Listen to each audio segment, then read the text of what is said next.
Assalamualaikum warahmatullahi wabarakatuh.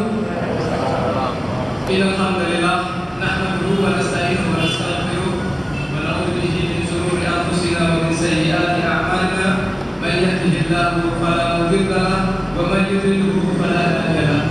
Asyhadu an la ilaha illallah wahdahu la syarika lahu wa asyhadu anna Muhammadan abduhu wa rasuluh. Allahumma shalli wa sallim ala Muhammad wa ala alihi wa sahbihi wa man tabi'ahum bi ihsan ila yaumiddin. Amma ba'du.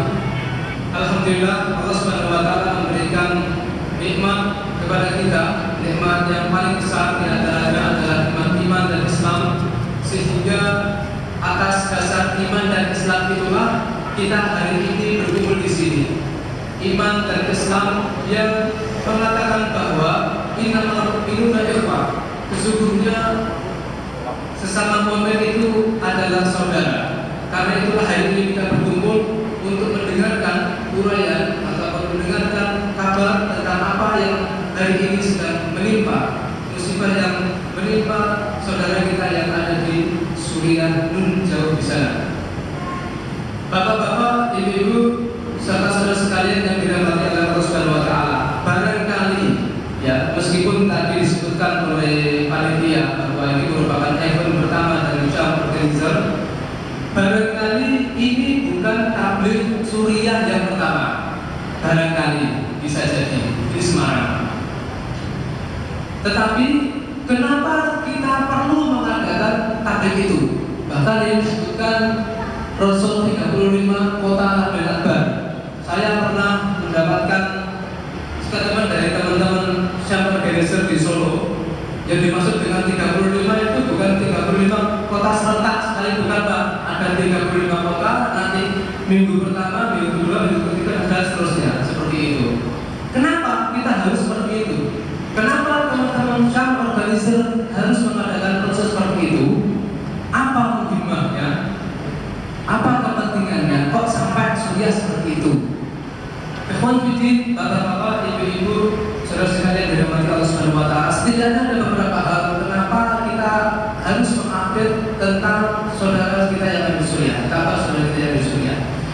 Yang pertama, bahwa kewajiban takatuf bainal muslimin untuk saling membantu, meringankan beban saudara, itu merupakan satu nas syar'i, suatu kewajiban yang Allah dan Rasulnya telah wajibkan kepada kita, bahwa seorang muslim melalaikan yang muslimin oleh satu, siapa orang yang tidak memperhatikan urusan saudara yang mukmin, maka dia bukan dari golongan orang mukmin. Di sisi lain Rasulullah SAW bersabda, Allah Subhanahu wa taala berfirman dalam sebuah hadis qudsi yang disampaikan oleh Nabi SAW. Allah berfirman, ya ibadi maritu falam ta'udni. Faqala ya Rabbi kaifa a'udhuka wa anta rabbul alamin? Qala ala ta'lam anna 'abdi fulanan marida falam ta'udhu. Ala ta'lam ta'udhu la wajadani 'indahu. Suatu hari, suatu ketika Allah Subhanahu wa taala mengeluh kepada hambanya, wahai hambaku, aku sakit. Kenapa engkau tidak mau menjengukku? Hamba tadi heran, ya Rabbi kaifa a'udhuka wa anta rabbul alamin? Ya Allah, bagaimana aku bisa menjengukmu? Engkau itu adalah Rabbul Alamin. Cara menjengukmu itu bagaimana kalau kamu sakit? Kemudian Allah berfirman, dulu di dunia ada hambaku yang sakit, tapi kamu tidak mau menengoknya.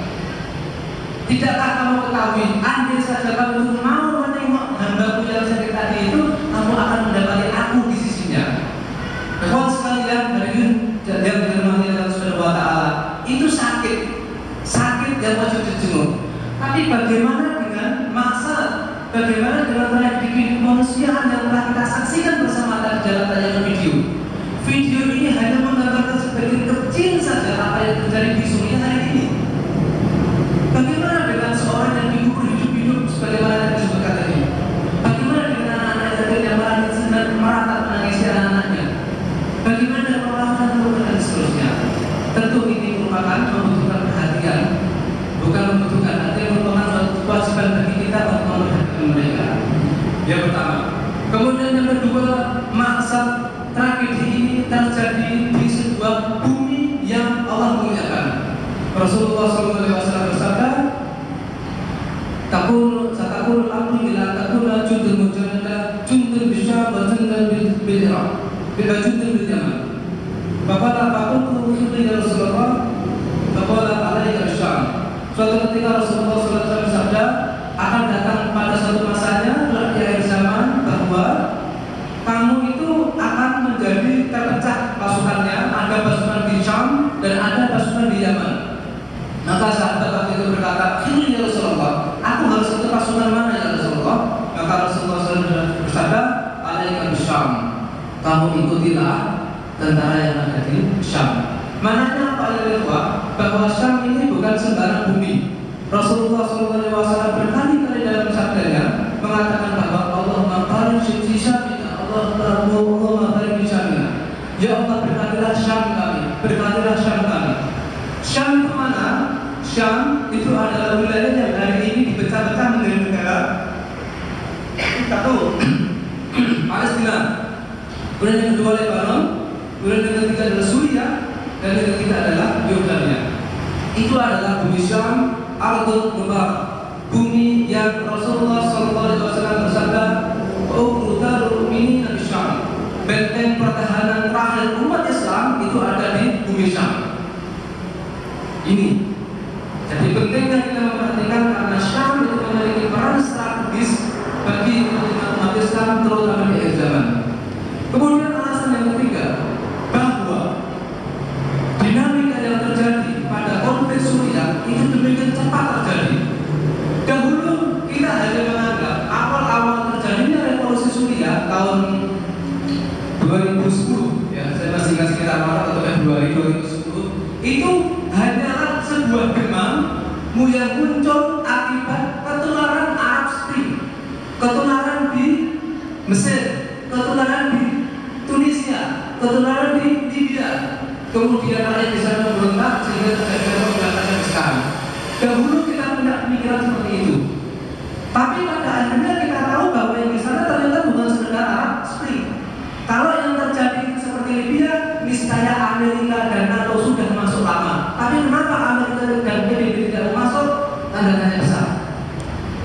Kemudian pada akhirnya kita saksikan tadi dalam tayangan tadi, mungkin nanti akan kita tayangan ulang bagi bapak-bapak dan saudara sekalian dari bersempat melihat. Kita melihat dalam tayangan tadi apa yang dimaui oleh rakyat Suriah. Apakah mereka itu seperti rakyat Tunisia yang hanya ingin menggantikan presiden yang berkuasa? Apakah mereka itu seperti rakyat Mesir yang muak dengan Husni Mubarak kemudian ingin mengganti presiden yang baru?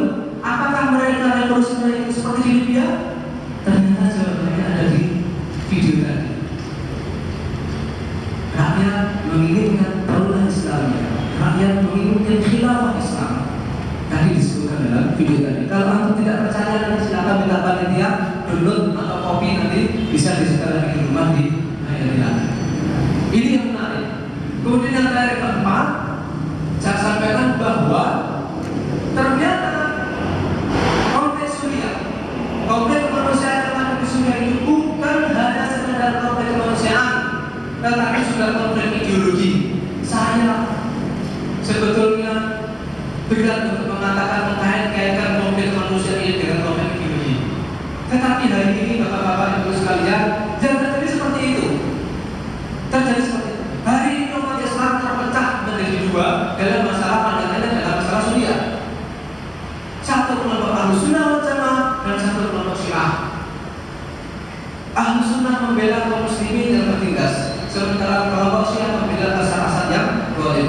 Dan perang itu di dunia informasi, dalam dunia maya, perang informasi itu terus saja terjadi dari kedua belah pihak.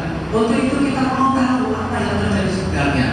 Kita jangan hanya percaya kepada media saja. Apalagi toh di Indonesia ada saudara-saudara kita dari Hilal Ahmad Society, Hilal Ahmad Society Indonesia yang telah utusan relawan terus-menerus hingga hari ini yang ada di lapangan adalah tim ketujuh. Tim pertama alhamdulillah sudah berada di hadapan kita.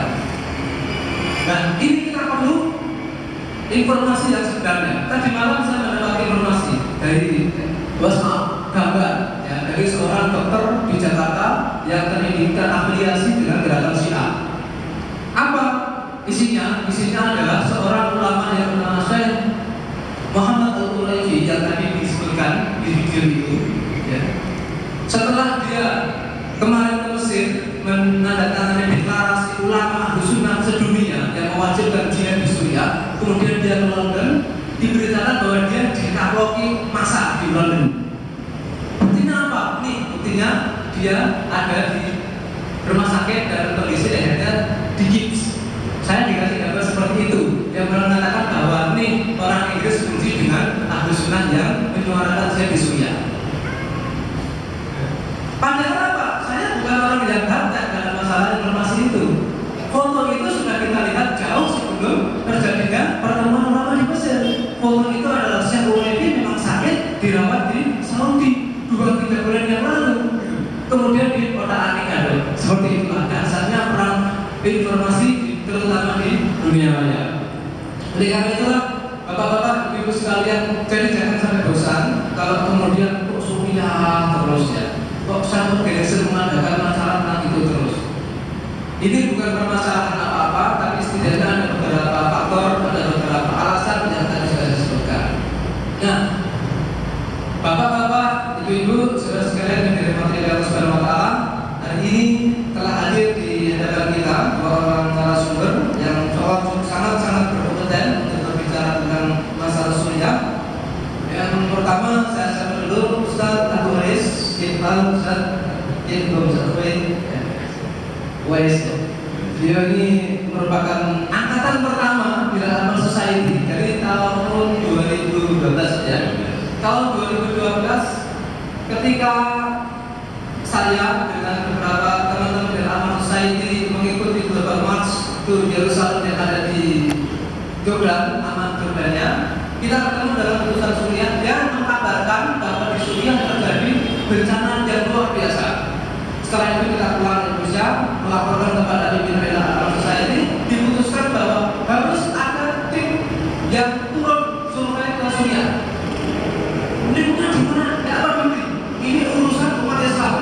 Kita harus turun ke sana. Nanti di sana ketemu siapa? Nanti ada ditangkap bahasa bagaimana? Tidak peduli. Nah, beliau termasuk Masya Allah tim pertama yang babat ahas. Ya, jadi tim-tim yang hari ini sampai tim ke-7 itu ibaratnya kalau pesawat terbang itu landasannya sudah dibuat oleh beliau dan kawan-kawan tim pertama. Mudah-mudahan Allah Subhanahu wa Ta'ala memberikan ganjaran istimewa atas nama beliau.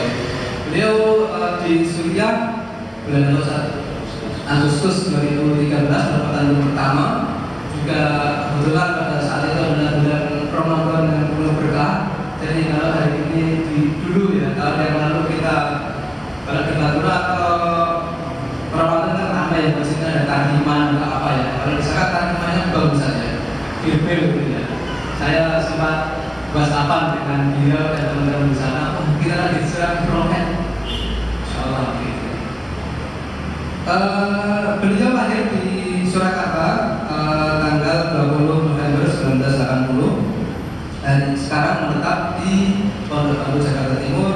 Nomor telepon 081316 kemudian email baharis19@gmail.com. Aktivitas sebagai dai, riwayat pendidikan S1 Fakultas Syariah Ibnu Muhammad Suud Libya Jakarta. Pengalaman organisasi Ketua Forum Dakwah Kampus Hawari 2004 sampai 2006. Ini kalau saya bersampaikan adalah relawan dan saya saja. Kemudian juga aktif di Forum Indonesia Suriah. Syam saja. Ini perkembangan terakhir. Kalau dulu setahu saya di Jakarta beberapa elemen umat Islam itu membentuk forum, ya, forum yang